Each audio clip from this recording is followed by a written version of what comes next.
12 రోజులుగా ముగ్గురు తెలుగుదేశం పార్టీ కార్యకర్తలు వైకాపా పార్టీ చంపింది. దానికి సమాధానం చెప్పాలని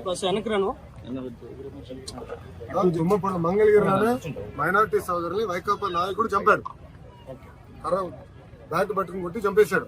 వాళ్ళు మా కార్యకర్తలు చంపి ఇప్పుడు ఏం ప్రశ్న అడుగుతున్నారు. ఈ రోజు కూడా తాడిపత్రిలో మా కార్యకర్తను చంపేశారు. చంద్రబాబు నాయుడు గారు ఓర్పు సహనంతో మమ్మల్ని ఉండమన్నారు కనుక ఓర్పు సహనంతో ఉన్నాం. లా అండ్ ఆర్డర్ మెయింటైన్ చేయమన్నారు కనుక మేము ఎక్కడ ఇష్యూ చేయట్లా. మంగళగిరిలో కూడా లా అండ్ ఆర్డర్ ఉండాలి, నేను ఇష్యూ చేయట్లా.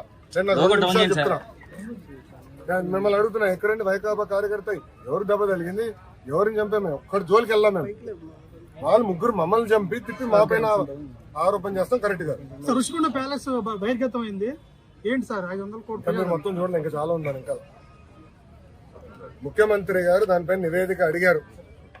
ఎంత ఖర్చు అయింది, దేనికి ఖర్చు పెట్టారు, మొత్తం డీటెయిల్స్ అడిగారు. ఇంకా రావాల్సిన అవసరం ఉంది. ఇదే కాదు, ఇలా చాలా కట్టినట్టున్నారు. అన్ని వివరాలు వచ్చిన తర్వాత ప్రజల ముందర పెడతాం. వాళ్ళ ఇంట్లో కూడా ఫర్నిచర్ 46 కోట్లు ఉందంట. మరి కోటలి శివప్రసాద్ అదే కేసులో ఆత్మహత్య చేసుకున్నారు. అదంతా అధికారులు వాళ్ళ ప్రాసెస్ వాళ్ళు ఫాలో చేసుకుంటారు.